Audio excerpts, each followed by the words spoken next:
recherchez une école de référence pour une double formation universitaire et professionnelle de qualité? Voici l'opportunité à ne pas rater. L'École supérieure d'administration, d'économie, de journalisme et des métiers de l'audiovisuel ESAE vous offre des programmes d'enseignement en licence et en master orientés vers l'emploi qui font d'elle une référence à travers les filières de l'administration générale et territoriale, l'administration du travail et de la sécurité sociale, droit, diplomatie et relations internationales, administration hospitalière, universitaire et intendance, journalisme et métiers de l'audiovisuel et toutes les filières des sciences de gestion. Une seule adresse, www.esae.bj. Rendez-vous dès maintenant sur nos campus ESAE Bedjromende au numéro 90 93 65 21 ou au numéro 98 98 14 00. Paracourt sur le numéro 52 46 12 12. Aboumé-Calavi au numéro 52 88 44 44. Akpata au numéro 52 88 33 33. ESAE, l'excellence à un nom. Bonjour à toutes et à tous, bon réveil dominical, bienvenue sur l'invité. Nous sommes le dimanche 3 août de l'an 2025 pour le numéro d'émission de ce dimanche, le 1er du mois d'août 2025. On reçoit pour vous, avec ma collègue Billy Gailaibi, Guy Dossoumitokwe. Il est le secrétaire national à la communication du parti politique Les Démocrates. Guy Dossoumitokwe, bonjour. Bonjour, monsieur le journaliste. Merci d'être là. Billy Gailaibi, bonjour. Bonjour, monsieur Mitokwe. Bonjour, Kalé. Merci d'être avec moi pour co-animer cet entretien télévisé avec Guy Dossoumitokwe. Nous allons revenir sur la rencontre qui a eu lieu lundi dernier entre le président de la République, Patrice Talon, et la jeunesse béninoise au Palais de la Marina. Il aura nous effectué quelques commentaires aussi d'entre-deux-jeux sur la célébration du 65e anniversaire de l'indépendance du Bénin.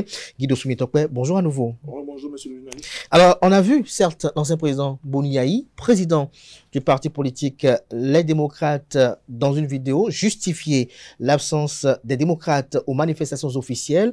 Mais, on va vous reposer cette même question. Guy Dossoumitokwe, dites-nous, pourquoi vous n'étiez pas au défilé du 1er août? Est-ce que la fête du 1er août, pour vous, revêt un caractère partisan? C'est une fête nationale, on dit. Pourquoi vous n'y étiez pas?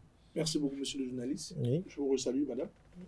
Je voudrais, avant toute chose, saluer nos compatriotes, saluer les Béninoises et les Béninois, leur souhaiter une excellente fête de l'indépendance et puis dire du fond de mon cœur que ça fait chaud de savoir que 65 ans après, notre pays continue sa marche. Et donc, la question que vous posez, c'est de savoir pourquoi nous n'étions pas présents à l'invitation du chef de l'État. Oui, pourquoi? Je crois qu'à notre place, à la place des responsables du parti, vous ne pouvez pas faire autrement parce que pendant que ceux qui dirigent le pays actuellement nous envoient des invitations, ils continuent de brimer les droits d'un certain nombre de personnes au sein du parti. Vous n'êtes pas sans savoir qu'il y a moins de 2 mois, l'un des membres de ma cellule de communication, M. Julien Kandé-Kansou, a été arrêté. Actuellement, il est détenu à la prison civile de Ouida. Et avant Julien, il y avait d'autres personnes proches du parti qui ont été arrêtées de manière brutale. Et puis, vous n'êtes pas aussi sans savoir que le parti s'est prononcé sur, je ne sais pas si je vais dire, sur le kidnapping ou sur l'enlèvement du journaliste Hugues Sosoupé, comme là. Et donc, on ne peut pas dénoncer de pareilles pratiques et puis juste quelques jours, quelques semaines après, festoyer avec le régime. Nous ne sommes pas en train de boycotter la célébration de l'indépendance du pays, mais nous sommes en train de dire notre désapprobation avec la politique de ceux qui nous dirigent actuellement, parce que nous continuons de croire qu'on ne peut pas diriger le pays de cette manière, surtout 55 ans après. Est-ce que ce qui est fait 65 ans le 1er août dernier à la place de l'Amazone, ce qui a été tout le temps organisé, est-ce que c'est Patrice Talon sa fête ou la fête du Bénin? Oui, mais c'est un peu comme si vous me posez la question de savoir, quand on dit qui est la personne aujourd'hui, la première autorité du pays, est-ce que c'est le président ou est-ce que c'est Patrice Talon? Patrice Talon aujourd'hui est le président de la République du Bénin. Et dans notre constitution, celui qui a la charge d'être la première personnalité du pays, c'est le président de la République. Donc, la personne de Patrice Talon aujourd'hui est confondue à la personne du président de la République. Et donc, à ce titre, si quelque chose, le pays, ou bien, je ne sais pas, la politique qui s'applique dans le pays est la politique décidée par M. Patrice Talon aujourd'hui. Et donc, c'est cette politique que nous dénonçons.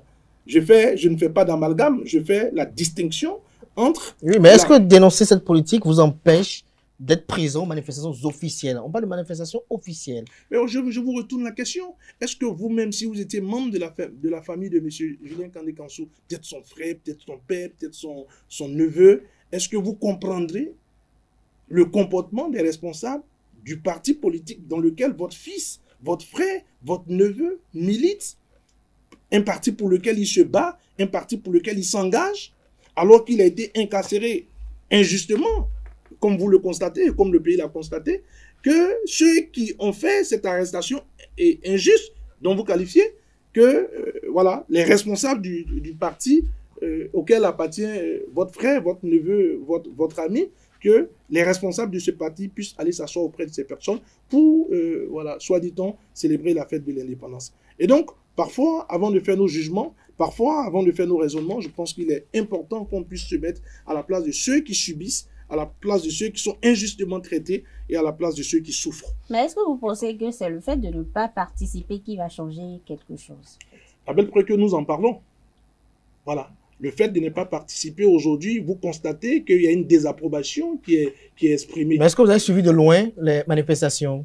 Non, ce matin, moi, j'ai été chez ma mère, j'étais allé manger le wakoli parce qu'elle avait préparé la pâte hier, je n'avais pas eu l'occasion d'aller manger. Et donc, ce matin, je me suis rendu chez ma mère et puis, bon, voilà, j'ai mangé mon wakoli. Je n'ai pas eu le temps de suivre parce que, pour moi, il faut être sincère avec soi-même. La belle preuve que tout à l'heure, quand j'ai pris la parole, j'ai souhaité aux Béninoises et aux Béninois, voilà, mes vœux de bonne fête parce que, voilà, le président Patrice Talon et son gouvernement s'en iront d'ici quelques mois, mais la fête, le 1er août, demeure le jour de la célébration voilà, de la fête nationale. Et donc, ce n'est pas lié à leur personne ou à la présence de leur gouvernement.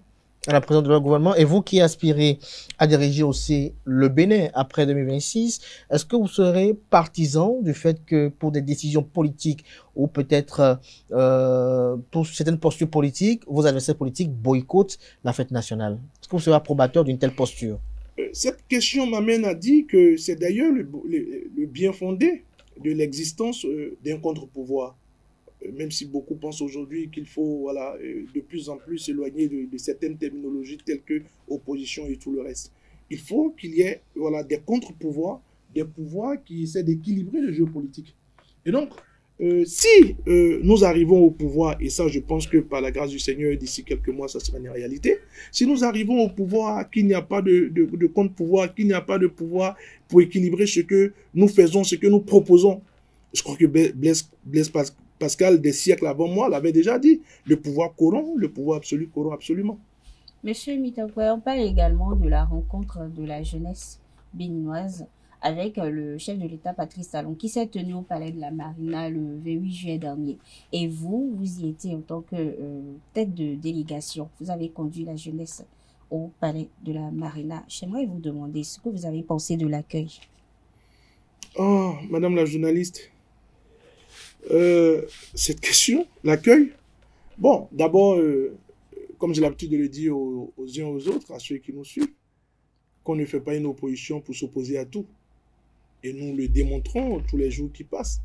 On ne fait pas une opposition voilà, pour noircir tout, pour peindre tout en noir. Tout à l'heure, vous me posiez la question de savoir pourquoi on n'était pas présent à la célébration de la fête, célébration organisée voilà, par ceux qui nous dirigent actuellement. Et j'ai dit que voilà, on ne peut pas être en train de festoyer voilà, pendant que les notes sont détenues. Donc, la question que vous posez maintenant, vous avez refusé une invitation, mais pourquoi vous avez répondu à l'invitation du palais?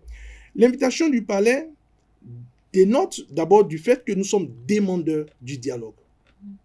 Il n'y a pas d'amalgame.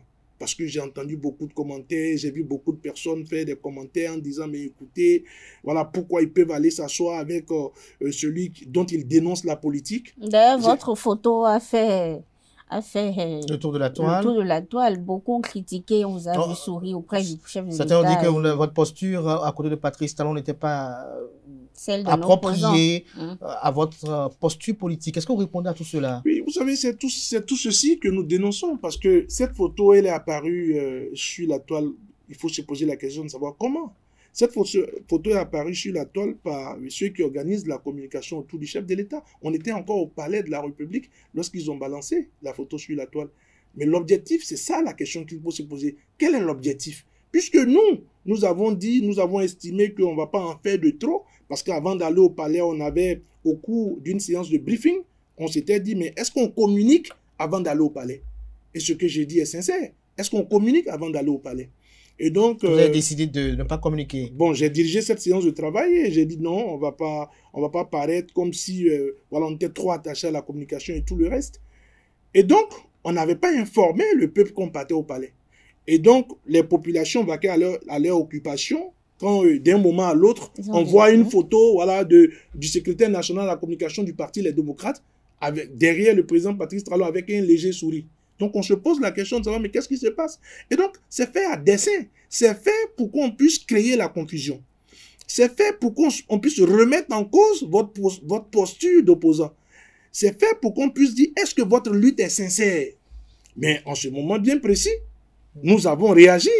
Et notre réaction, voilà, a essayé d'équilibrer le jeu. Les gens ont compris que, mais écoutez, vous avez voulu nous tromper en faisant fuiter cette photo.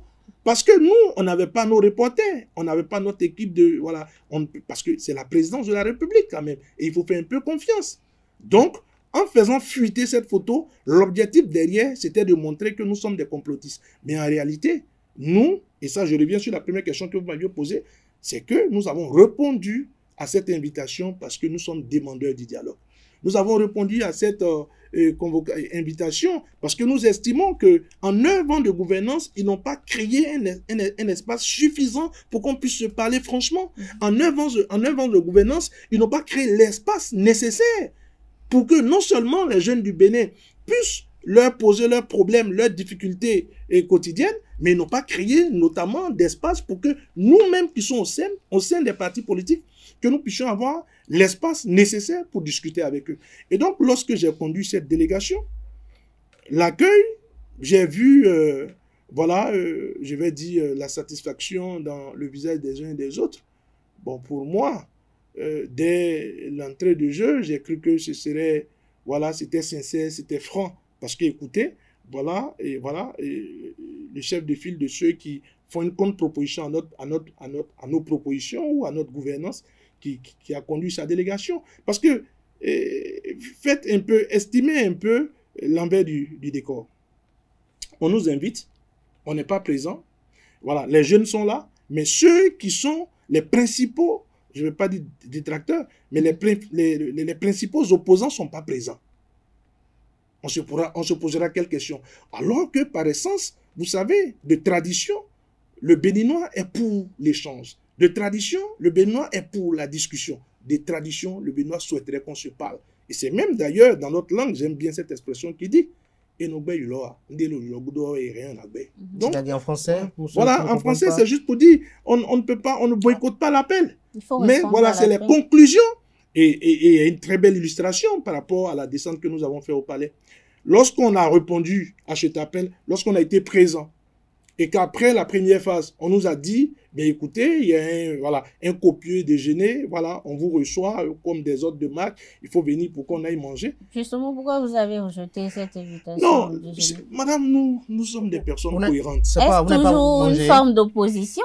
Est-ce de la fierté? Nous sommes harmonieux avec notre démarche et nous sommes cohérents avec ce que nous disons. Est-ce que c'est cette harmonie qui vous empêche de manger? Non, je l'ai dit en forme tout à l'heure. C'est que l'autre chose... Vous n'étiez pas invité pour venir manger, vous n'avez pas fait chez vous. Non, l'autre chose qu'on pouvait, c'est-à-dire derrière le hulo dont je parlais tout à l'heure, c'est le déjeuner. On ne peut pas s'asseoir et prendre un copieux repas suivi de belles boissons avec ceux qui viennent d'incarcérer les nôtres, avec ceux qui refusent de libérer les nôtres, avec ceux qui ont poussé à l'exil nos compatriotes, avec ceux qui, d'une manière ou d'une autre, nous musellent, avec ceux qui dispersent nos meetings. Donc, on est cohérent et on est harmonieux avec nous-mêmes. Mais Guido Sumitokpe, la vidéo, intégrale de cette cérémonie ou de cette séance d'échange, si on peut le dire ici, a été rendue publique. Est-ce que vous avez des propos que vous ne retrouvez pas dans cette vidéo intégrale? Oui, je le dis, je dirais même la main sur le cœur. Oui, il y a des séquences que nous ne retrouvons pas. Les séquences sont véritablement importantes. C'est pas à moi de juger de ça. Parce que c'est pas nous qui avons... C'est vous qui avez tenu les propos, vous étiez au palais. Oui, nous sommes des invités. Vous savez, j'ai l'habitude de dire quelque chose. Quand la confiance déserte le forum, l'invitation n'a plus son sens. C'est-à-dire quoi? C'est-à-dire, lorsque vous m'invitez, que je réponds à votre appel, la première des choses que je mets sur la table, c'est la confiance. Dans tous les cas de schéma.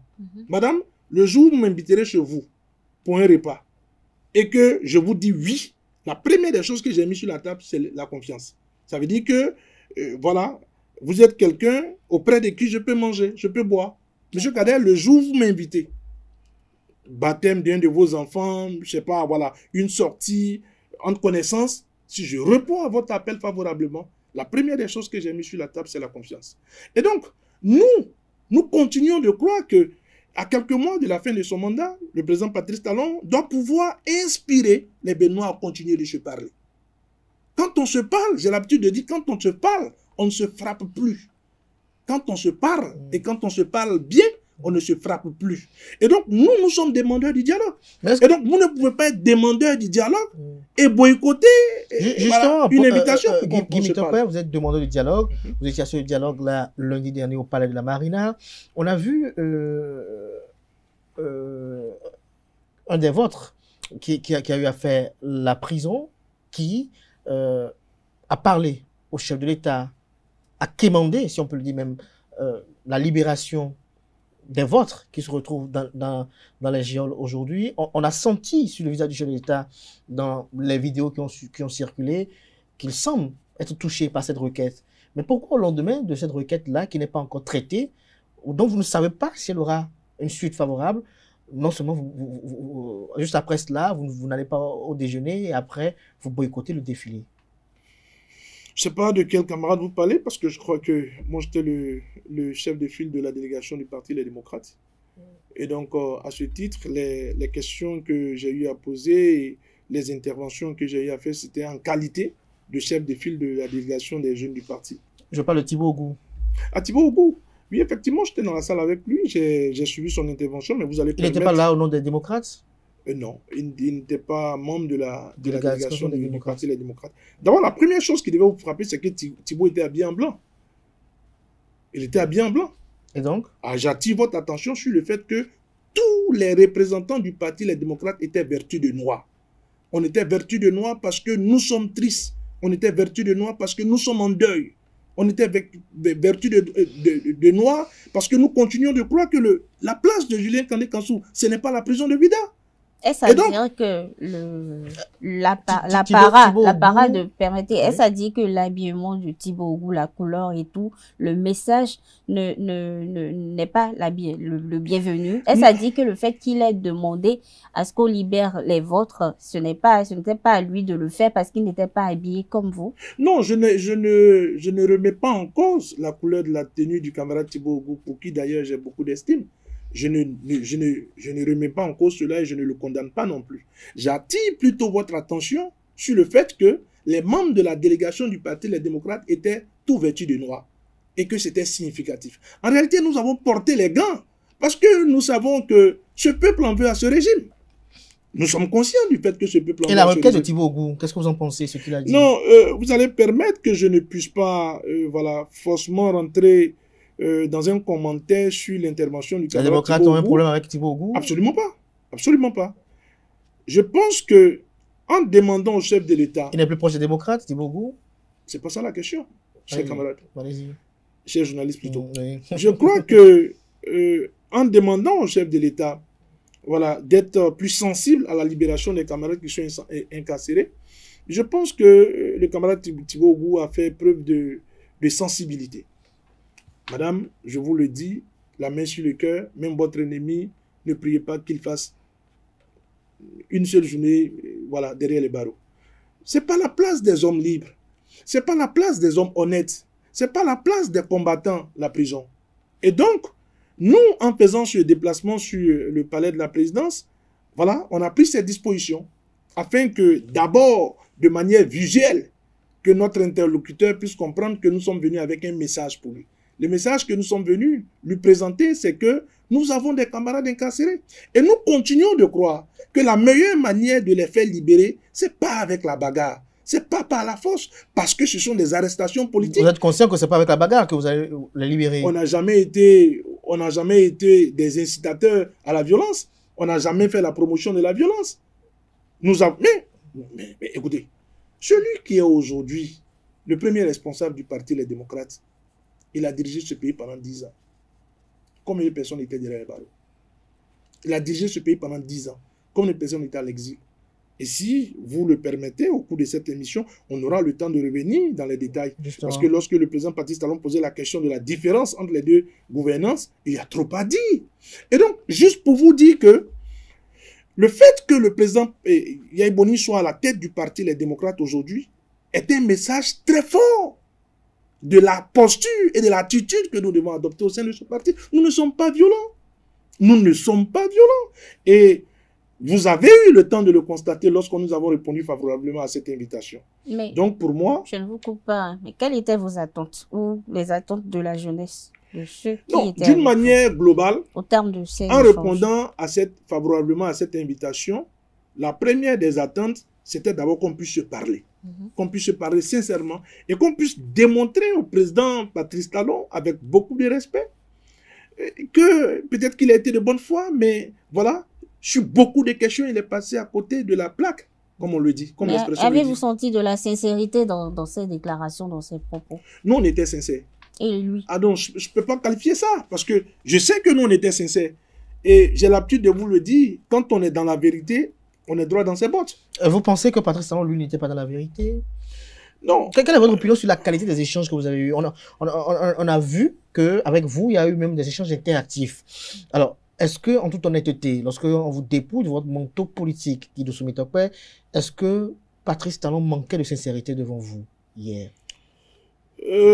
La première des choses que je peux dire, c'est que vous savez, les hommes qui sont prêts à reconnaître les erreurs, c'est les hommes qui comprennent qu'ils peuvent faire des erreurs. Donc vous, Patrice Talon, le premier pas de celui qui peut changer, c'est qu'ils comprennent qu'il peut s'améliorer. Mais lorsque vous avez en face de vous votre interlocuteur qui a l'impression que voilà, la vérité infuse est avec lui et en lui, et lorsque vous avez en face de vous votre interlocuteur qui pense que voilà, il n'est pas possible que ces options puissent être fausses, c'est difficile de corriger. Parce que nous, au niveau du parti Les Démocrates, vous allez comprendre que en choisissant le nom du parti, on a voulu envoyer un message. Celui qui est à la tête du parti aujourd'hui, il a dirigé ce pays pendant 10 ans. Moi, Guido Soumitokpe, j'ai été son opposant. Je n'ai pas fait la prison. J'ai été son opposant. On ne m'a pas tiré là-dessus. Mais tout n'était pas rose non plus. Non, mon rôle ce matin dans vos studios, c'est pas de faire le point ou le bilan des 10 ans du président Yahya. Mon rôle, c'est de dire que nous sommes dans une posture où nous pouvons nous défendre parce que nous sommes dans la vérité. Mais au cours de cette rencontre-là, Patrice Talon a parlé également de... Il a appelé ainsi votre ex-patron, candidat Zanaï, ce qui aurait pu les fâcher. Qu'est-ce qui a été dit concrètement? Bon, si la cellule de communication du palais a coupé cette partie, parce que vous allez... Non, il y a une partie qui a été coupée. Je l'avais avoué en début d'émission. Oui. Ou bien, oui. Je l'avais bel et bien avoué en début d'émission. Si. Et donc, qu'est-ce qui a été coupé? Cette partie fait partie des parties qui ont été retranchées. Non, si la cellule de communication du palais a décidé de ne pas présenter ça aux Béninois, il n'est pas de mon rôle, je ne suis pas le porte-parole, il n'est pas de mon rôle de dire ce qu'ils ont dit sur le président de mon ancien parti politique. Et donc, je pense que ce qui compte pour les Béninois aujourd'hui, c'est que nous puissions arriver à convaincre... Mais est-ce que vous pouvez nous dire un peu de quelle raison? C'était une raison d'ordre politique, d'ordre personnel? La rupture, quelle était la cause? Pour reprendre la question. La rupture entre Patrice Talon et candidat Zanaï, c'était d'ordre personnel ou politique? C'est la même chose que la première question que vous venez de me poser. C'est pas à moi de les répondre. Non, juste la cause. Personnelle ou politique? C'est la même question que vous venez de poser. Pas de lui rapporter ce qui a été dit. Non, c'est la même question. Parce que si ils ont coupé, c'est qu'ils estiment qu'ils ne souhaiteraient pas que les Béninois entendent ce que le président Patrice Talon a dit du président candidat Zanaï. Et donc, vous voulez que je sois le messager de la mort, venir dire ce qu'ils n'ont pas voulu que tout le monde entende? Moi, j'ai fait ma part. J'ai conduit la délégation du Parti Les Démocrates au niveau du palais de la présidence. Alors, au cours des échanges interactifs avec le chef de l'État, il y a eu sur la question de l'emploi, vous avez eu à échanger. Est-ce que le chef de l'État vous a convaincu dans son approche? Non, il ne pouvait pas me convaincre dans son approche. Comment? Pourquoi? Et là-dessus, c'est l'une des raisons pour lesquelles... Il a donné une illustration assez accessible. Voilà, je crois que vous n'allez pas m'imposer ce qu'il m'avait imposé, c'est-à-dire m'empêcher de parler. Non, du tout pas. Non, donc, du tout pas. Une fois étant dans ce studio, je crois que j'aurai l'occasion d'expliquer à nos compatriotes pourquoi ils ne pouvaient pas me convaincre. D'abord, en début de propos, j'ai dit que je suis un homme de gauche. Et j'ai dit en début de propos que nous sommes plus proches des socialistes. Quand on prend la devise du Parti Les Démocrates, aujourd'hui, nous sommes des sociodémocrates. Voilà, le socialisme, le libéralisme, les sociodémocrates, voilà, et tout le reste. Et donc, ce n'est pas le même courant. Ce n'est pas le même courant. Moi, je suis un homme de gauche. Le président Patrice Talon et normalement tous ceux qui le suivent, vous devez pouvoir comprendre qu'il n'a même pas besoin de prendre un microphone et monter sur tous les toits pour dire qu'il est un homme de droite. Moi, je ne suis pas un homme de droite. L'homme de droite, c'est un libéraliste. C'est parfois même un ultra-libéraliste. Moi, je ne suis pas un libéraliste. Le libéralisme, c'est le capital, le gain. Et nous continuons de croire que on peut réussir l'économie, mais en mettant un peu d'humain là-dedans. C'est ça la différence. Et là, lorsque le président m'a posé la question, à savoir, voilà, la question de la nounou, et puis voilà, au niveau de mon ménage, la première des choses que vous devez pouvoir comprendre, c'est que c'est pas le même registre. Parce que beaucoup m'ont dit, mais pourquoi vous n'avez pas répondu à la question? Mais le président a répondu à ceux qui m'ont dit cela. Il a dit, mais écoutez, il ne peut pas répondre parce qu'en réalité, les non-dits du président, c'est que c'est pas un ultra-libéraliste. Moi, je le suis et je ne m'en cache pas, je me réclame. Parce que lorsque j'ai pris l'exemple du président Thomas Boni-Yahi en disant que nous sommes des hommes de gauche, vous pouvez voir, dernièrement, le Parti Les Démocrates s'est affilié aux progressistes au niveau du monde. Et nous sommes même affiliés à l'union, voilà, aux progressistes du monde, pour ne pas faire l'amalgame avec l'union progressiste. Et donc, quand vous prenez les progressistes au niveau mondial, mais c'est des hommes de gauche qui allient à la gouvernance un peu d'humanisme, qui comprennent la souffrance du pauvre. Souvenez-vous de ces propos de Monseigneur Gagné, lors du colloque organisé par le clergé catholique. Il dit, on a l'impression que le président Patrice Talon aime le Bénin, mais qu'il déteste les Béninois. Mais ça rapporte à ça en réalité. Ça rapporte au fait que votre politique ne prend pas en compte l'humain. Et c'est ça ce que nous disons. Nous disons que, écoutez, on peut gouverner, on peut diriger, on peut développer l'économie, on peut aller de l'avant, mais nous continuons de croire que le gouvernement doit être au centre d'un certain nombre d'initiatives. Et c'est des écoles, c'est des courants. Et c'est à chaque courant, à chaque école, d'expliquer les biens fondés de sa politique au peuple. Ce n'est pas une question du président Patrice Talon, avec beaucoup de respect, je le dis, a posé une question et le porte-parole, le chef de file de la délégation du Parti Les Démocrates, et voilà, est parti à chercher son chemin par cette chemin. Non, ce n'est pas ça la question. La question, c'est que je sais que je n'allais pas avoir suffisamment de temps pour développer. Et que nous, mais heureusement que tous nos compatriotes ont entendu, quand je disais dès le début que je suis un homme de gauche, que nous sommes plus proches du socialisme, voilà, des sociodémocrates. Et donc, sur cette base, il n'y a pas de confusion possible. Le président Patrice Talon, pourquoi est-il ultra-capitaliste, ultra-capitaliste, ultra-libéral? Il n'a évolué, madame, tout le temps que dans ce registre. Donc, vous le comprenez, en fait, dans son approche. Mais c'est pour cela que nous montrons les failles de cette approche. C'est pour cela, dans nos dénonciations, c'est pour cela, dans nos prises de position, vous allez constater que nous dénonçons les faiblesses de cette approche. Et lorsque je disais, c'est quand même le même Bénin. Il n'y a pas encore un siècle entre les deux gouvernances. C'est que c'est le président Patrice Talon qui a succédé au président Thomas Boni Yayi.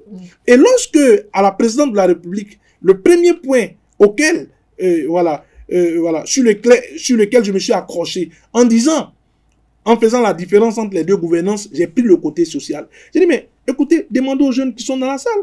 Madame, vous êtes dans le pays, vous êtes une femme, je sais que vous allez à Dantokwa.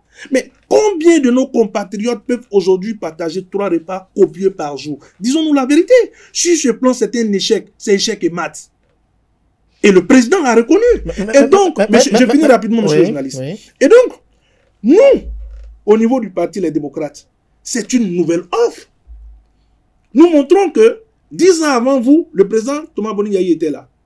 Mais 10 ans pratiquement après lui, vous n'avez pas pu apporter une meilleure solution que lui dans ce domaine.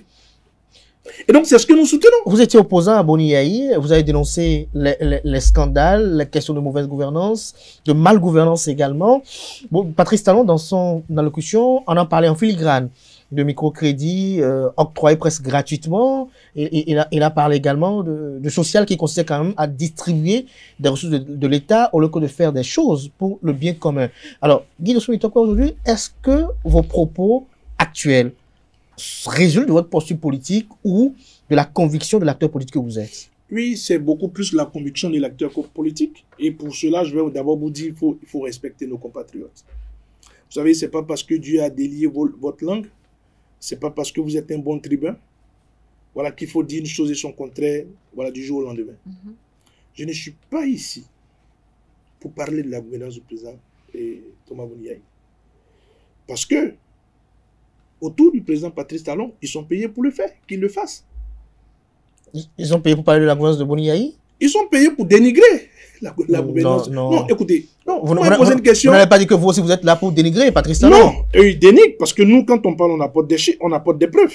Et c'est pour cela que je vous dis que vous devez pouvoir comprendre quelque chose. Je ne peux pas dire A et non A dans ce laps d'état. Je ne peux pas, voilà, il y a des acteurs, il y a des noms, il y a les noms d'un certain nombre d'acteurs politiques de d'autres pays que je n'ai pas envie de citer parce que ce n'est même pas de mes habitudes. On a vu des gens dans ce pays dire A aujourd'hui et le lendemain dire non A gaillardement et se justifier. Je ne suis pas de cette trempe. Comme je le dis souvent aux gens, mais écoutez, moi, mes parents sont pauvres, moi je suis d'une famille pauvre. Et puis, dans une famille pauvre, la première des choses que le père ou la mère lègue à son fils, c'est pas le matériel, c'est la dignité, c'est la posture droite. Et donc, moi je suis héritier de ça. Donc, moi je ne peux pas dire non A et non A en même temps. Je dis ce qui est sur la table aujourd'hui, c'est que j'ai une nouvelle posture, je ne fais pas le solde de ce qui est passé, ou bien voilà, les analyses de ce qui est passé, j'analyse ce qui est aujourd'hui, parce que comment on appelle, le fait que je rejoigne les démocrates, venons à la question, c'est de la cohérence au fait. Je suis cohérent. Lorsque je suis à l'Assemblée nationale en 2019, je suis à l'Assemblée nationale en 2016. Et que, voilà, je vois un certain nombre de choses ne marchent pas avec le nouveau pouvoir. En ce moment bien précis, je suis le secrétaire général du parti Restaurer l'Espoir. Le parti donne des instructions. On était 2 députés du parti Restaurer l'Espoir à l'Assemblée nationale. L'honorable député Patrice Nombimet, et moi, à Baudrenfort, et moi-même. Mais j'ai été droit, j'ai été fidèle à toutes les instructions du parti Restaurer l'Espoir, du début à la fin, jusqu'à la fin de mon mandat. Mais pendant ce temps, quand les questions majeures du pays ont été mises sur la table, mais le deuxième député, bon, il n'a pas clignoté avant de partir. Il n'a même pas bipé avant de partir. Mais moi, je suis resté fidèle. Tu parles de Patrice Nombimet. Bon, j'avais déjà dit son nom. Donc, quand je reste fidèle comme ça, et que je reste fidèle, secrétaire général du parti, je reste fidèle en même temps au parti, je reste fidèle aux instructions du parti, je défends vaillamment au sein de l'Assemblée nationale, je fais des prises de parole, je défends, je prends position au niveau du Parlement, avec la bénédiction des premiers responsables du parti. On finit tout ça. Je comprends que le temps est venu pour que je parte. Je reviens sur mes vomissures. Je ne peux pas revenir sur mes vomissures. Parce que c'est quoi revenir sur ces vomissures? Revenir sur ces vomissures, c'est que en quittant le parti Restaurer l'Espoir, Alors qu'on était en train de dénoncer les dérives du régime actuel, que je rejoigne le régime actuel. Et ce serait chose facile. Quand on est jeune, quand on a mon âge, quand on n'a rien, quand on n'a pas grande chose dans sa vie, qu'est-ce qu'on fait? Mais on va à la rivière. Patrice Talon a dit que vous êtes son ami. Mais non, quand le président Patrice Talon dit que je suis son ami, il faut comprendre. Il faut comprendre que j'ai fait partie des premières personnes à le soutenir et à l'aider à venir au pouvoir. Vous savez, le ministre Oswald Obeki est encore vivant, même s'il est, voilà, n'est pas libre de ses mouvements, une pensée à son endroit. Mais c'est lui et moi qui avons travaillé, les jeunes, c'est lui et moi qui avons tenu la branche des jeunes pour le président Patrice Talon en 2015-2016. C'est lui et moi, les universités privées, publiques, partout, les jeunes, c'était le ministre Oswald Obeki et moi. Mais quand vous finissez tout ça, et que à un moment donné, il y a des dissensions entre le parti pour lequel vous êtes secrétaire général et le régime, et que le parti décide de partir par fidélité, vous décidez de suivre le parti, et vous restez au sein de ce parti, vous suivez les instructions du parti. Mais Kandida Zanaï a eu à dire que vous avez fait la proposition en temps de rejoindre la mouvance. Monsieur Kader, vous savez, vous êtes un excellent journaliste. Et moi, j'ai beaucoup d'admiration pour vos capacités intellectuelles. Mais j'ai dit, moi, je suis un enfant qui ne dérobe pas aux instructions de son père. J'ai dit que, je vais vous raconter rapidement 3 petites choses. Oui, allez-y. J'ai comparé mon départ du parti Restaurer l'Espoir au fils qui, à un moment donné, a compris qu'il était devenu un peu mature et qu'il pouvait aller fonder son propre foyer, c'est-à-dire marier une femme. C'est pas parce que tu as quitté la maison de ton papa que désormais tu vas regarder ton papa avec la main gauche. Et donc vous êtes dans de bons termes avec Kandida Zanaï. Madame la journaliste, Kandida Zanaï, en dehors de la politique, moi je le considère comme un père. Et ça, je vous le dis la main sur le cœur. Je le considère comme un père. Est-ce qu'il est arrivé à un moment donné que vous ayez émis le vœu d'aller à la mouvance présidentielle à un moment donné? Je reviens sur la question. Lorsque je finissais l'université, j'ai été premier vice-président de la Fédération nationale des étudiants du Bénin, ensuite président de la Fédération nationale des étudiants du Bénin. Celui qui m'a pris la main pour me conduire sur le terrain politique, c'est le président Kandida Zanaï. Mais au nom de quoi aujourd'hui vous voulez que je réponde au président Kandida Zanaï? Je ne peux pas le faire, je n'en ai même pas le courage. Ça, c'est la première des choses que j'ai. Donc, du coup, vous l'avez fait? Je vais revenir sur la question pourquoi je ne suis pas allé à la. Est-ce que j'ai fait une proposition pour qu'on ait la mouvance? Oui. La deuxième des choses, je bénis le Seigneur, mon père, il est encore vivant. Même s'il a 84 ans, il est encore vivant. Lorsque le président a fait sa sortie, le président Zanaï a fait sa sortie médiatique, et je dirais sur moi, mais la première des personnes que je suis allé voir, c'est mon père. Il dit, mais papa, voilà, c'est chaud, c'est encore sur la table, qu'est-ce qu'on fait? Mais qu'est-ce qu'on fait? Quelle question? Mais tu n'as rien à dire. Tu es un mari. Et donc, vous n'avez rien à dire? Tu es un mari, tu n'as rien à dire. C'est vrai que je suis né en Côte d'Ivoire, mais j'ai une éducation mari pure. Et chez les maris, vous savez que le respect, la dignité, c'est pas à négocier. Et ma mère... Vous parlez de dignité. Et ma mère... Votre dignité n'est-elle pas entachée avec ces déclarations? Laquelle des déclarations? Que à un moment donné du cheminement au sein de Restaurer l'Espoir, vous avez mis le vœu d'aller à la mouvance présidentielle. Et que peut-être parce que vous avez été rétorqué là-bas, vous vous retrouvez au sein des démocrates. Je vous ai déjà dit que je ne vais pas répondre à cette question, mais je vais vous donner des indices. Parce que répondre à cette question, c'est répondre au président. Et j'ai reçu l'instruction de ne pas répondre au président Kandida Zanaï et je ne vais pas répondre. L'instruction de votre père? De mon père. Et d'ailleurs, un commentaire de ma mère qui disait, mais écoute, et moi, ton ancien président, c'est quelqu'un que j'ai toujours aimé. Et je pense que j'ai toujours considéré que tu étais comme un fils pour lui. Voilà. Même quand le père se penche après le fils n'a rien à dire, n'a pas à répondre. C'est l'éducation qu'on m'a inculquée. Et puis, je ne peux pas faire autrement. Et donc, lorsque vous dites, est-ce que je n'ai jamais fait cette proposition? Mais, madame, je ressemble à quelqu'un qu'on va chasser à la mouvance? Non, répondez à ma question. Est-ce que Guy Dossou Mitokpe, avec en toute modestie, franchement en toute modestie, je ressemble à quelqu'un qu'on va chasser à la mouvance? Ah, vous aussi dites la vérité. Mettons les cartes sur la table. bon, Guy Dossoumi-Tokpa, vous en parlez tout à l'heure, mais par rapport à votre posture, beaucoup ont critiqué cette posture, ils ont trouvé trop souriant, ils vous ont trouvé trop docile aux côtés du chef de l'État.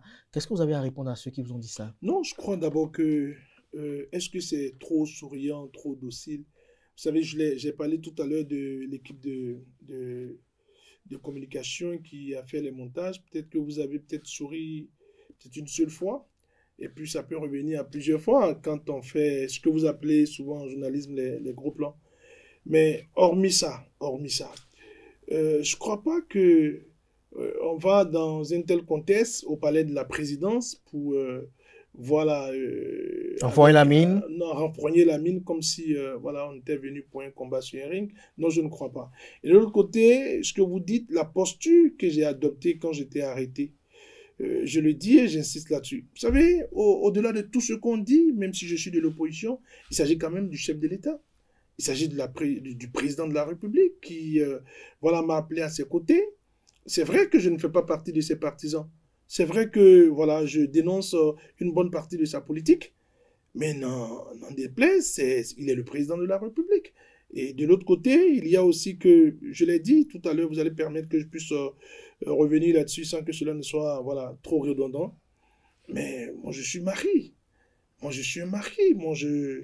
Et chez nous, les maris, le respect est avant toute chose.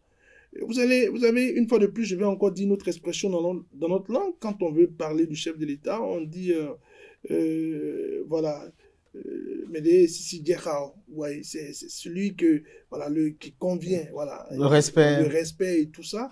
Et donc, moi, je suis un mari, j'ai reçu une éducation mari, même si je suis né en Côte d'Ivoire.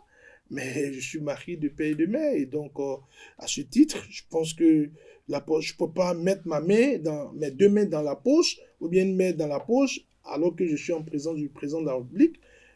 J'ai pensé que c'est la meilleure des postures, voilà, être attentif, voilà, être à l'écoute, parce qu'il faut avoir une écoute très attentive, en ce moment bien précis, parce que j'étais parti pour voilà, poser les difficultés, les problèmes d'une jeunesse, et il fallait rester concentré. Donc pour moi, c'était la meilleure manière de rester concentré et de ne pas adopter une posture d'insolent ou voilà, de prétentieux, parce que je continue de le dire, c'est le président de la République, même si je ne fais pas partie de ses partisans. Donc pour revenir toujours à cette rencontre avec Patrice Talon et la jeunesse à laquelle vous avez pris part, Patrice Talon a également dit que Boni et lui s'appellent, s'échangent, s'écrivent et qu'ils se voient fréquemment. Est-ce que après cette rencontre, vous avez posé la question à Boni? Non, avant de vous répondre si j'ai répondu au président Boni, si j'ai posé la question au président Boni ou pas, je vais d'abord vous dire quelque chose. Si réellement il s'appelait régulièrement, il se parlait régulièrement, et que le président Patrice Talon le dit en une telle occasion, selon vous, madame, c'est vous qui posez effectivement les questions. Monsieur le journaliste, c'est vous qui posez les questions. Selon vous, c'est à quel dessein? Nos compatriotes aussi réfléchissent.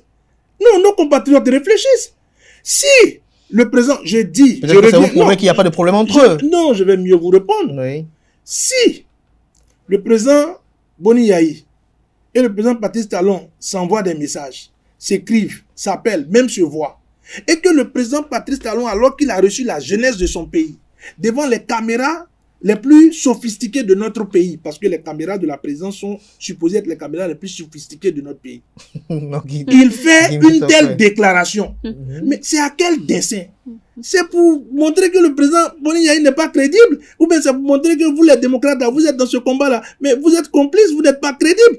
Est-ce que c'est pour montrer qu'il n'êtes pas crédible ou pour dire qu'il n'y a pas un problème majeur entre Boni et lui? Non, écoutez, on a tous déjà donné, on a déjà tous voilà, vu certaines choses. Donc, c'est pour montrer que vous n'êtes pas crédible. Vous faites le bruit là. Mais on se voit, on se parle. Écoutez, si c'est le cas, c'est que c'est pour dénigrer, c'est pour détruire, c'est pour discréditer. Mais, ceci étant, c'est pas parce que j'ai dit ça que je ne vais pas poser la question au président Boni. Et vous avez, en début d'émission, parlé de l'intervention du président Boni. Mais le président Boni a été clair. Il a même fait référence à la parole de Dieu. Et vous savez qu'il est très croyant. Croyant, oui. Il a fait référence à la parole de Dieu en disant ce n'est pas bon de mentir.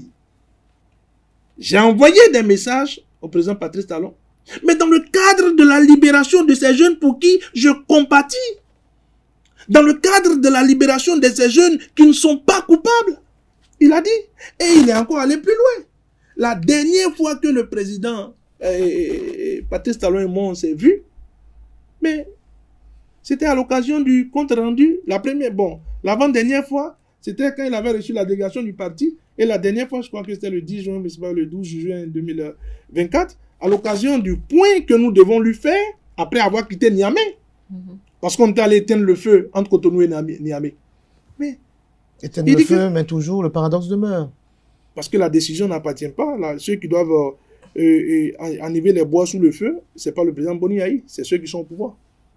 Ceux qui sont au pouvoir. Monsieur Mitokwe, pendant cette séance, Patrice Talon a exprimé sa plus grosse frustration, celle qui, selon lui, est de ne pas avoir réussi à mettre en œuvre avec son gouvernement la politique liée à la formation technique et professionnelle avant de finir son mandat, avant la fin de son régime. Moi, j'aimerais vous demander, selon vous, est-ce suffisant de mentionner essentiellement cela ou c'était juste un jeu de mots? Non, je crois que dans la salle, quand j'ai vu le président Patrice Talon faire cette déclaration, vous savez, il y a du sang qui coule dans mes veines. Je suis aussi humain, j'étais un peu ému. J'ai vu beaucoup de sincérité. Mais en même temps, ça montre les limites. Mais est-ce que vous êtes satisfait de ce qu'il a dit? Quand il parle de plus grosse frustration, oui, il ne parle que de la formation technique. Non, c'est ce que j'ai dit. C'est que ça montre en même temps les limites de ce régime. Parce que, vous savez, depuis 1990, aucun pouvoir n'a eu autant les marges, ne s'est donné autant les marges, en brisant les codes, en brisant les limites, en brisant le pouvoir du contre-pouvoir que le régime Patrice Talon. Ça veut dire que si on devait évaluer, on ne devait pas l'évaluer au même titre que les pouvoirs démocratiques. Parce que les autres avaient un contre-pouvoir, les autres avaient la puissance des syndicalistes, les autres avaient la puissance de l'opposition, les autres avaient les contre-pouvoirs à l'Assemblée nationale qui pouvaient voilà, je sais pas si je dois dire dans son rôle, de bonne foi ou de mauvaise foi, vous empêcher. Mais voilà un régime qui en 9 ans a attaché les mains de tout le monde, a attaché les pieds de tout le monde parce qu'il doit travailler. Mais si tu as attaché les mains de tout le monde, tu as attaché les pieds de tout le monde, tu as même fait sortir d'autres du pays parce que tu dois travailler, tu ne vas plus avoir de regrets parce que tu n'as pas pu réaliser certaines choses. Donc ça montre les limites. Il a eu certaines choses. Il y a eu des choses qui ont été faites. Comme avec tous les autres régimes, il y a eu des choses qui ont été faites. Avant le président Boni Yayi, qui a fait des échangeurs dans notre pays? Dites-moi le nom d'un seul pouvoir qui a fait des échangeurs avant le pouvoir Yayi Boni. Mais pour que le président Yayi Boni fasse des échangeurs, il a mis combien de Béninois en prison? Il a conduit combien à l'exil? Alors, parlons de Boni Yayi, pour revenir à Boni Yayi. Donc, Boni Yayi n'a écrit exclusivement à Patrice Talon que pour la libération de Rika Madougou, Joël Aïvo et compagnie. Je m'en tiens à ce que le président m'a dit. Et c'est ce que je viens de vous répéter. C'est ce que Boni Yayi a dit. Il a dit dans la vidéo que vous évoquez en début d'émission. Tout à fait. Mais en off, vous avez échangé avec lui, puisque vous êtes quand même à un rang quand même assez élevé, vous êtes le secrétaire national de la communication du parti politique Les Démocrates. Échanger avec Boni Yayi, c'est quand même assez fluide à votre niveau. Alors, non, vous savez, le président, il a cette, je vais dire, cette intégrité de dire... Lorsqu'on l'a interrogé dessus, quel était l'état d'âme de Boni Yayi? Est-ce qu'il était révolté? Non, serein. Ça, je le dis. Il n'a pas été choqué? Non. Je ne sais pas s'il était choqué, mais il était serein. Il était assez placide. Il ne s'est pas offusqué d'autre manière. Il ne s'est pas mis en colère. Il n'a pas voulu exploser, non. Non. Alors, Guy Mitokwe, on va poursuivre quelques questions avant de conclure cet entretien, conclure cette rencontre également, et voir au niveau des perspectives, parce que la session générale de 2026 approche à grands pas. Bientôt, on en saura davantage. On espère peut-être sur la durée du candidat, mais par rapport à cette rencontre, en somme, Guy Mitokwe, dites-nous, est-ce que pour vous, ça a apporté un plus au débat politique? Non, la première des choses que je vais d'abord dire, c'est que c'est une bonne chose de se parler. Vous savez, moi, je fais l'effort d'être cohérent. C'est une bonne chose de se parler. Et donc, si demain il y a encore une rencontre pour dialoguer, vous y serez? On est même demandeur. On est même demandeur de ça. Et donc, toutes les fois qu'on peut se parler, il faut se parler. Mais est-ce que quand vous parlez, vous vous sentez réellement écouté, réellement pris en compte? Vous savez, à force de se parler, à un moment donné, on finira par aller dans le sens de ce qu'on se dit, même si vous êtes faux. Et ça, je m'en tiens à la parabole du juge unique et de la pauvre veuve, et voilà, évoquée par le Seigneur Jésus-Christ. Je présente mes excuses à tous ceux qui ne sont pas chrétiens. Mais dans la Bible, il est dit qu'il y avait un juge inique qui ne voulait pas entendre les requêtes d'une pauvre veuve. Et le Seigneur Jésus disait, à force de l'importuner, il a dit, mais écoutez, si je ne fais pas justice à cette dame-là, elle n'arrêtera pas de m'importuner. Donc finalement, il lui a fait justice. Nous sommes demandeurs de justice. C'est pour cela que nous trouvons que ce n'est pas rébarbatif de revenir sur la notion du dialogue. Patrice Talon dit qu'il sera actif dans le choix de son successeur. Comment le parti politique Les Démocrates a accueilli cette déclaration? Mais pourquoi vous ne voulez pas que le président Patrice Talon soit actif? Nous ne pouvons pas dire une chose et son contraire. Nous disons que on ne doit pas nous empêcher de parler. On ne doit pas nous empêcher d'aller rencontrer nos compatriotes. On interdit nos meetings. L'un des derniers qui nous a offusqués, c'était dans la ville de Dassazoumé, où la police a fait incursion dans notre siège. On avait rempli toutes les formalités. Et donc, on ne peut pas... Vous avez eu l'autorisation du maire, du préfet? On avait eu une autorisation à Dassa. On ne peut pas...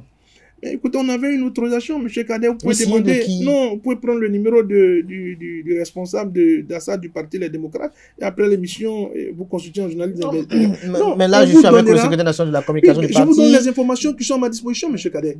Et j'insiste là-dessus qu'on avait eu les autorisations. Et donc, quand je vous le dis... Des autorités compétentes. Naturellement. Et habilitées. Naturellement. Et donc, quand je vous le dis, croyez-moi, on ne peut pas être dans une telle posture. Une posture selon laquelle il faudrait qu'on nous permette de parler, qu'on nous permette d'aller vers nos populations, d'échanger, parce que la démocratie doit se consolider. Et puis en ce moment bien précis, dit que que le président Patrice Talon, parce qu'il est en train de finir constitutionnellement, il ne doit pas faire campagne. Non, moi je crois que ça ne sera pas juste de le dire. Si il veut être actif, il veut défendre son bilan. Mais dans le même temps, que nous soyons traités tous à la même enseigne. C'est tout ce que nous demandons. Parce que nous croyons à la force de la démocratie. Tout à l'heure, je vous disais que ce peuple est mûr. Il est mûr. Les chiffres, les indices et autres, rien n'est plus évocateur que ce que vit le peuple. Et nous savons que le peuple est mûr. Et nous continuons de croire que quand on dit que la démocratie n'est pas bonne pour les pays pauvres, je ne suis pas d'accord avec cette assertion. Je continue de croire que il faut laisser la liberté aux uns et aux autres et il faut travailler dans un registre démocratique afin de pouvoir garantir la sécurité des uns et des autres. Et vous ne croyez pas que en 2026, on a encore un duel Patrice Talon-Boni-Yayi? C'est pas ça la crainte. C'est pas ce qui devait être la crainte de nos compatriotes. Je pense que ce qui devait être la crainte de nos compatriotes, c'est le fait qu'on ne puisse pas dire la vérité des urnes. Vous savez, il y a certaines populations qui nous ont reproché le fait que, mais vous dites qu'on vous a volé, vous dites que ce n'est pas 28 députés que vous avez eu. Mais écoutez, nous, on a fait ce qui nous revenait de faire. Nous sommes sortis, nous sommes allés voter. Mais la sécurisation vous revient. Et donc, si vous n'arrivez pas à sécuriser ce que nous partons faire, mais n'accusez pas. Et je dis cela quand je dis qu'il y a des choses qui sont importantes. Parce qu'aujourd'hui, le président Thomas Boni-Yayi est le président respectable et respecté du parti Les Démocrates. Le président Patrice Talon, devant le peuple et devant la communauté internationale, a dit qu'il est le patron des deux partis. Mais pourquoi vous ne voulez pas que, alors que les deux sont les premiers responsables de leurs différents camps, qu'ils ne puissent pas être actifs, qu'ils soient actifs. Mais par contre, les gens ont peur que hier, au lieu de réfléchir sur les véritables questions du pays, d'analyser un projet de société de tel ou tel autre camp, qu'on verse dans du anti-Yayi ou du pro-Talon. Non, c'est ce que je voulais. J'insiste, je m'emploie à vous dire. Oui. Vous savez... C'est pas moi, à nos amis internautes qui nous suivent. Oui, je m'emploie à dire à nos amis. Vous savez, lorsque vous faites la promotion de la démocratie, c'est que vous faites la promotion du débat. Il n'y a pas de démocratie sans débat. Donc, en disant que nous faisons la promotion de la démocratie, nous insistons sur le fait que permettez-nous de parler. Permettez-nous de démontrer que vous n'avez pas été à la hauteur. Permettez-nous de démontrer que ce n'est pas ça. J'ai dit à quelqu'un, et la personne m'a dit, mais venant de toi, mais ça me surprend. J'ai dit à quelqu'un, si le prochain président, et ça je le dis formellement, si le prochain président, celui qui va remplacer le président Patrice Talon, va combattre nos espérances, va remettre en cause les grands travaux, va remettre en cause les grandes réalisations, il nous trouvera sur son chemin. Parce que le problème, c'est pas la question des grandes réalisations. Le problème, c'est d'abord que, parce que les gens font de l'amalgame. Oui. Les gens font de l'amalgame. Quand les gens disent que, ah, mais pourquoi vous n'arrivez pas à aimer le président Patrice Talon, mais comment vous n'arrivez pas à aimer un tel monsieur? Je dis non, vous faites de l'amalgame. Les grands travaux, Oui, je viens. Comprenez-les, lorsqu'ils longent la route des pêches. Non, mais c'est ce que je vous dis. Oui. Écoutez, M. Cadet, avant moi, beaucoup d'orateurs l'avaient dit. Le Bénin en 1960 n'était pas le Bénin d'aujourd'hui. Et je vous ai pris tout à l'heure l'exemple des échangeurs. Vous savez, chaque président qui vient faire pour lui, chaque président qui vient faire ses réalisations, il faut rester dans une dynamique. La dynamique dans laquelle nous sommes, le Bénin aujourd'hui à un niveau donné. Tout président qui viendra remettre en cause le niveau auquel nous sommes, il faut combattre ce président. Le président qui viendra et qui va nous rassurer, qui fera mieux que le président Patrice Talon, c'est derrière ce président qu'il faut aller. Et c'est ça, moi, mon combat. Et il est sincère, ce combat. Je ne voudrais pas que, écoutez, que nos acquis soient remis en cause. Je ne milite pas pour que celui qui va venir après le président Patrice Talon, dès qu'il a payé les salaires, il dit maintenant je peux dormir, ça va, le pays va bien. Non! Il faut travailler pour les générations qui viennent. Il faut anticiper sur les réalisations. On a des retards à rattraper. On a de grandes choses à faire. Parce que nous sommes dans un conseil des nations. La question de la promotion du tourisme et de bien d'autres choses, il faut travailler pour ça. Et donc pour nous, nous ne sommes pas contre le développement du pays. Pour nous vous, ne les sommes démocrates. pas. Oui, les démocrates ne sont pas contre. Écoutez, madame, je ne sais pas à quel âge vous aviez, excusez-moi que je le dise ainsi, lorsque le président Boni était au pouvoir, mais vous devez être quand même assez majeur.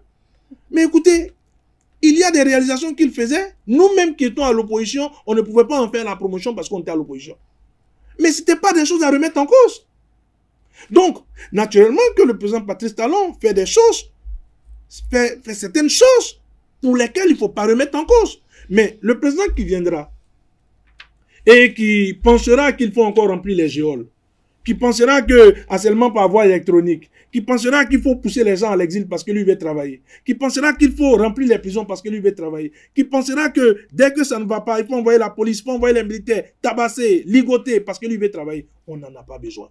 D'accord. Ce dont nous avons besoin aujourd'hui, c'est des personnes qui pourront travailler, qui pourront développer le pays, qui pourront encore construire des voies parce que tout est à faire, parce que le pays est à développer, parce que le pays a du potentiel. Et c'est avec ça qu'il faut travailler. Et vu que vous parlez de ce dont vous avez besoin, ou de ce dont a besoin le peuple, pour 2026, les élections de 2026, comment est-ce que le parti Les Démocrates se prépare? Sereinement. Sereinement, à part les perturbations qui sont d'origine du régime qui est en face de nous. On prépare sereinement. Vous estimez qu'il y a une volonté de débaucher des gens? Ça ne manque pas. Bon, je ne parle pas forcément de débauchage, je parle du fait qu'on nous empêche de travailler. Je parle du fait qu'on nous intimide. De faire les meetings. Voilà, on nous empêche de nous déployer, on nous empêche même le fait de corser la loi, c'est pour que le parti disparaisse. Parce que j'ai eu à l'expliquer au président de la République lorsque je parlais de l'article 146 nouveau de l'actuel code électoral. En réalité, quand vous regardez dans le fond, cet article 146 nouveau, il a été mis dans la loi à cause d'un seul parti. Parce que, sachant très bien qu'il sera difficile au parti d'avoir 20% dans les 24 circonscriptions électorales, il se trouve la parade, eux, de ne pas rechercher les 20% parce qu'en se mettant ensemble avec 10%, bon, voilà, la mission est accomplie. Donc, vous comprenez que cet article a été mis dans la loi parce qu'on veut voir un seul parti disparaître. Nous ne voulons pas que les choses se poursuivent ainsi. Patrice Talon a dit il y a quelques jours qu'il pourrait choisir comme démocrate, il pourrait choisir chez les démocrates son candidat, tout comme il peut choisir aussi dans la mouvance, on ne sait jamais. Que penseriez-vous du fait qu'il choisisse comme filleul un démocrate? Non, madame, écoutez, si cela devait être possible, on devait d'abord pouvoir le voir durant ces 9 années. Ou du moins durant ces 5 dernières années, dans son attitude. Êtes-vous en train de dire par là qu'il n'a donné aucun accès ou rien démontré qui puisse permettre cela? Vous n'y croyez pas, c'est ça? Non, je vous réponds et je voudrais que je suive ce que j'ai dit. C'est que vous comprendrez que s'il était sérieux, on allait le voir dans ses agissements. On allait le voir dans les pas qu'il pose. Parce qu'aujourd'hui, ils travaillent à ce que le parti disparaisse. Est-ce que véritablement ils travaillent à ce qu'il disparaisse? Parce qu'on a comme une constance dans ses opinions. Déjà, à la rencontre avec l'ancien président Bouniaï, actuel président du parti politique Les Démocrates. Aux côtés, il y avait Nourenou Achadé et bien d'autres de la délégation. Il disait déjà que si vous militez à ce que le code électoral soit revu, vous allez imploser le parti politique. À la rencontre avec les jeunes la dernière fois, on a constaté que lorsqu'il parlait de formation politique, il n'a que cité que les trois, pratiquement. C'est comme si pour lui, les autres sont presque inexistantes. Alors, est-ce que vous ne voyez pas, peut-être en ce code électoral-là, un atout pour vos trois formations politiques pour prospérer? D'abord, je vais vous dire quelque chose. Et ça, c'est une déduction. Vous savez, dans le calendrier qui nous a été envoyé par la Commission électorale nationale autonome, on devait procéder au retrait des fiches de parrainage le 25 juillet dernier. Nous sommes aujourd'hui le 1er août. Ça a été reporté de manière unilatérale. Mais nous, au niveau du parti Les Démocrates, nous interprétons ce report. Nous interprétons ce report que le régime en face de nous n'a pas pu déboucher une seule personne parmi nos 28. Parce que si le régime débouche un seul député, nous n'avons pas de maire pour le moment. Par la grâce du Seigneur, en 2026, on aura beaucoup de maires. Mais pour le moment, on n'a pas encore de maire. Donc, nos parrains, c'est que les 28 que nous avons. La loi, elle a été cousue à notre taille par nos adversaires pour ne pas nous rater. Quand ton adversaire te coud une chemise, il ne faut jamais porter la chemise parce que le problème, c'est que c'est toi, il guette. Vos députés ne vous font pas de volonté de les faire changer de camp? Il n'y a pas eu de députés qui ont dénoncé? Bon, vous savez, si les députés ont des acquaintances incestueuses. Non, si les députés ont des rapports ou des points à faire, ce n'est pas à moi. Moi, je ne suis qu'un simple exécutant au sein du parti. Il y a un premier responsable, je pense qu'il sera mieux placé pour répondre à cette question. Mais par contre, ce que je voudrais dire, je voudrais insister sur le fait que si ils ne voulaient pas que le parti Les Démocrates disparaisse, ils auraient déjà lancé le retrait. Parce que c'est leur calendrier, personne ne leur a imposé ce calendrier. Ils ont, sans nous informer, reporté le retrait des fiches de parrainage. Nous continuons de croire qu'ils veulent se donner un peu de temps pour avoir ne serait-ce qu'un parrain chez nous ou deux. Un seul qui se rebiffe ou qui tourne casa contre le parti, on sera dans l'impossibilité d'aller à l'élection présidentielle. Le Seigneur ne permettra pas ça. Mais l'autre chose que je voudrais vous dire, et là-dessus j'insiste, c'est que vous devez pouvoir comprendre que ce code, c'est un code de la vengeance. Parce que sa relecture a précédé ou a été suivie, non, précédé ou suivi, je crois, par la non-révision de la Constitution. Et donc, à ce titre, parce qu'on n'a pas pu réviser la Constitution, il y a un député qui est un aîné à moi qui a dit au sein du Parlement, mais si vous n'allez pas dans le sens de la révision de la Constitution, mais écoutez, nous nous arrangerons afin que à la prochaine législature ou aux prochaines élections communales, nous ayons 80% des maires et des députés. Mais ça n'a pas raté. Ils ont exprimé cette colère dans la relecture du code électoral. Et donc, moi, je continue de vous dire que notre peuple est suffisamment mature. Et je crois que le peuple béninois fera la différence aux prochaines élections. Le peuple nous a déjà donné l'assurance, écoutez, calmez-vous, dans les 24 circonscriptions électorales, le parti Les Démocrates aura au moins ces 20%, sinon plus. Et nous allons travailler afin que les deux partis du chef de l'État, et d'ailleurs lui-même a dit au cours de cette rencontre au palais que ce n'est pas des partis différents. Parce qu'un parti normalement qui est progressiste, l'Union progressiste, devait être un parti de gauche. Mais celui qui est capitaliste et ultra-capitaliste dit que c'est son parti. Donc, ce n'est pas des hommes de gauche. Et l'autre qui est républicain, normalement, devait être un parti de droite. Donc, c'est de la confusion. Et donc, ces confusionnistes, il ne faut pas leur laisser le temps de nous distraire.